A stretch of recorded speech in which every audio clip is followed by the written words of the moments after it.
CAI secret facility. Yeah, but how do I get inside? There's no way through this brick wall. Let me just call the police. The real police. No, don't.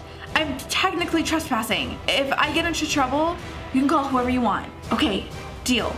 Hey guys, it's Gabriella and welcome back to another scary text message story. If you haven't seen the other episodes in this series, you can click the I right up there, or the link is down below in that first comment. Oh my goodness, I completely forgot that we were in the middle of saving Corey from being kidnapped from Dr. Rex, so we need to see what is going to happen and if we can save him with our telepathy connection. But if you're new to my channel, welcome. I post awesome videos all throughout the week and we're just one big amazing family here, so if you want to be a part of it, make sure to subscribe. Okay, let's see what's gonna happen. Okay, so we just found his coordinates. Do you have the coordinates? Yeah, but send them over. Taz, please, Eric, if something happens to Corey, I know I never met him, but he just understands me in a way no one else has. I have to save him. I have to try. Seriously, Taz? Fine, whatever. Eric sends a map pin over to Taz. That's the supposed location of the secret facility. Thanks, Eric. There's just one problem. How will I know who I'm looking for? Well, I'll narrow down the search. And there are a couple of dudes who I think could be your mysterious Corey. Eric sends over a couple of pictures. I don't think these guys are Corey. They're all too muscular. The guy I saw was tall and slim. Okay, I'll keep looking. Thanks, Eric. Really. Taz turns on her phone flashlight and heads into the woods. It's pitch black among the impossibly tall redwood trees. She finds her way onto a kind of a path, one worn into the earth by hundreds of footsteps. Suddenly, the footprints stop. Taz looks up to find an enormous brick wall looming above her. She opens Snapchat to take a picture to show Eric, but instead, the spyglass filter pops open on screen. Taz uses it to see through the thick wall, and sure enough, she sees a building inside. It looks completely abandoned, but it's there. Taz takes a picture and sends it to Eric. Oh my gosh. Spooky. Whoa, that's gotta be the CAI secret facility. Yeah, but how do I get inside? There's no way through this brick wall. Well, if Rex and Corey are in there, there must be a way to get through. Wait, what if I can use my connection with Corey? What do you mean? You said the CIA experimented with mind control, right?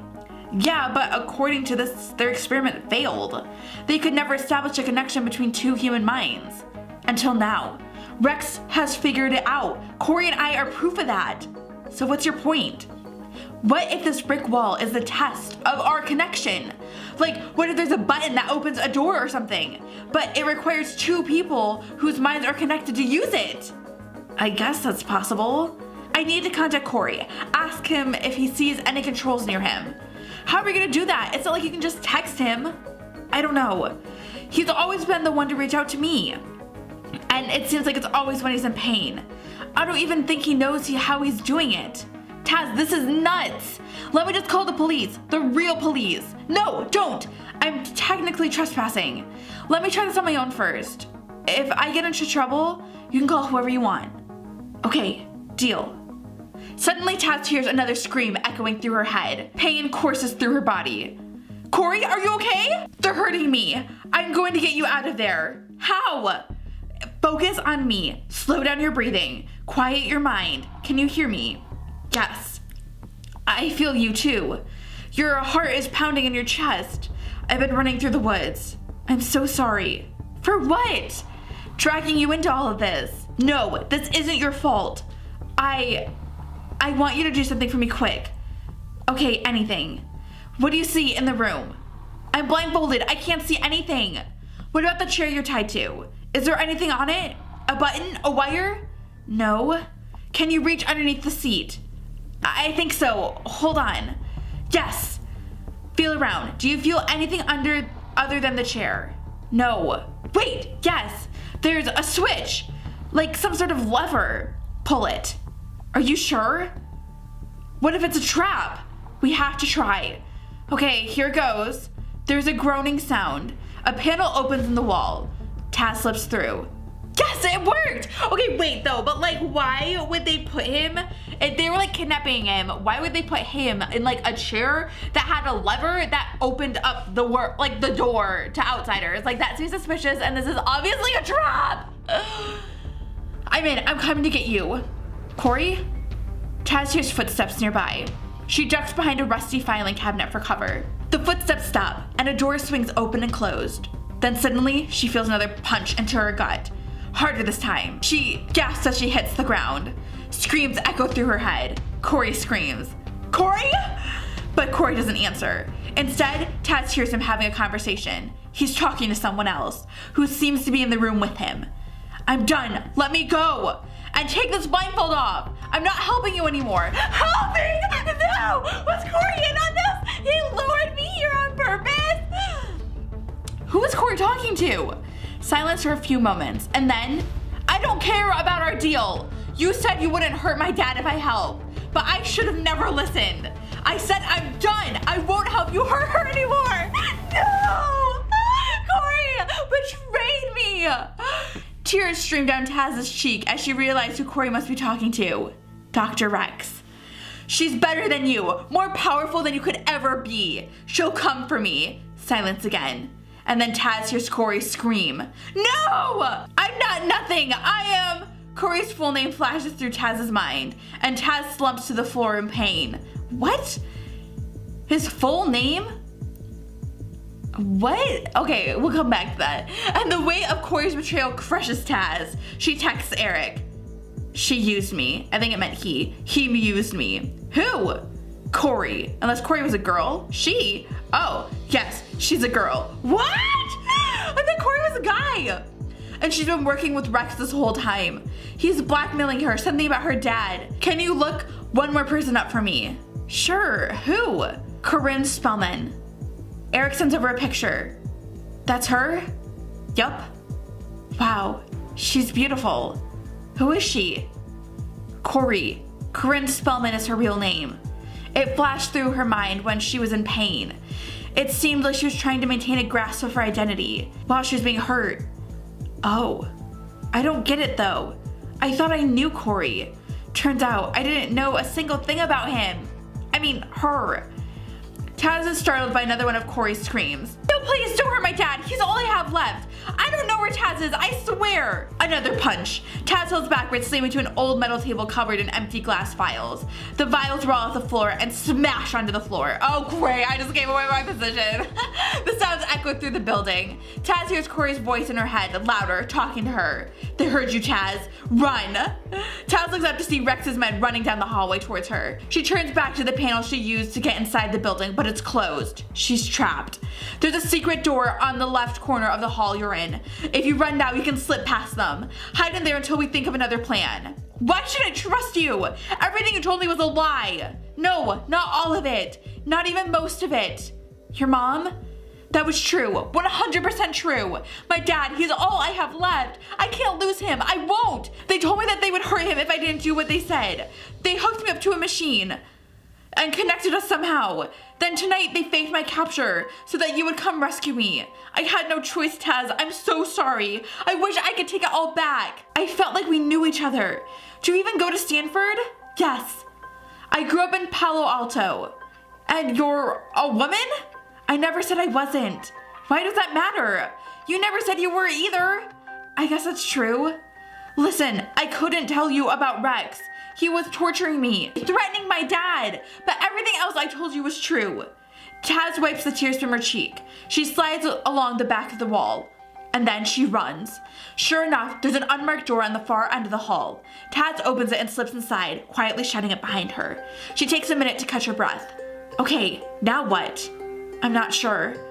You wait it out, and when the coast is clear, you sneak out. No, I'm not leaving you.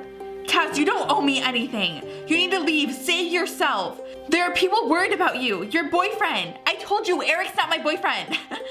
Okay, your friend, your family. Corey, I feel your pain.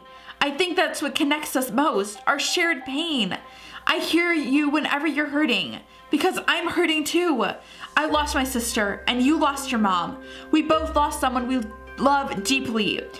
So I get what you're afraid of losing your dad. Taz. No, I'm going to find you, and we're going to get you out of here. Taz runs down the corridors of the building. She opens Snapchat to find the astute arrow filter. It guides her up a narrow set of stairs and down a long, dark hallway. Taz runs past the abandoned laboratories, streaked with something that looks like blood. Ew! And then she finally reaches the door. She hears Corey's voice. This time, it's outside her head. Taz, don't! Taz throws her weight against the door and enters. There in a chair is Corey. Her blindfold has slipped down her face. She's tall with brilliant green eyes, smooth dark chocolate skin, and curly brown hair cut short. A device is strapped to her head and arm. She's weak, completely sapped of her energy, but she manages to shake her head. Something's wrong. The door swings shut behind Taz, revealing Rex, and he has a gun. Is it one of those ones he had back when he was a kid that opened up wormholes? You have me now, Rex. Isn't that what you wanted? Let her go. Always so caring, Miss Singh, putting yourself before others. But we don't just want you anymore. We want her too, because Miss Spellman also has the touch, though she'll never be as powerful as you. Taz shoots Corey a look. She's fading fast. But what if I cooperate? I will if you let her go. It's not that simple. You're bound together. I know, quantum entanglement. You figured out how to do this to us, and it worked because we both had the touch. Very good. Back in the 90s, the CIA wanted to create an army of those with the touch. The ultimate spies who could communicate with each other just through their thoughts. But the CIA shut down my program, my research. They said it was too dangerous, a short-sighted decision. But I've been able to carry on the experiments on my own terms. And as you can see, I've been very successful thanks to you. This device your friend Corinne is attached to is able to feed off both your powers. It isolates the dark matter emanating around you and creates a connection. My plan to use Miss Spellman to lure you to me worked brilliantly. She is quite convincing, isn't she? Taz looks at Corey and sees a tear running down her cheek. Sit down, Miss Sai. Rex motions. She slides down onto the floor beside the chair, next to Corey. Now I have some data to collect regarding the device's effect on Miss Spellman here. And when I'm done, I'll tell you about my plans for you two. As Rex adjusts the wires attached to Corey, Taz reaches for her phone. She manages to type the word help to Eric. But then Rex snatches the phone from her. Youth! So dependent on their phones. Without this, your powers are useless. Isn't that sad? Rex crushes the phone under his heel. Taz winces and a blaze of fear ignites in her veins. Did her text to Eric go through? She turns to Corey, who looks even more drained. It hurts, doesn't it? Seeing her in pain? The rules of entanglement are truly fascinating. Rex smiles. For so long I couldn't understand why my attempts at entanglement kept failing. But finding both you and Miss Spellman was quite the stroke of luck. You see, you both are in pain, always.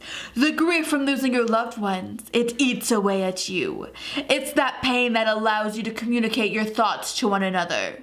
It's remarkable. Rex begins to fiddle with the device again. But as he works, Taz has an idea. She thinks of her most painful memory, the night of the car crash with her twin sister Jazz, and then she focuses on Corey.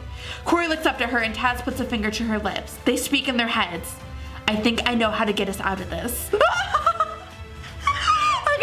we'll find out in the next episode if they're able to get out, but only if you guys think I should do the next one. Let me know down below in the comments and let me know by giving this a big thumbs up if you want to see what happens to Taz and Corey. Until then, make sure you subscribe and turn those notifications on so you know as soon as the next video is out. And until then, you can check out the awesome videos on the screen to keep yourself entertained, and I will see you guys later. Bye!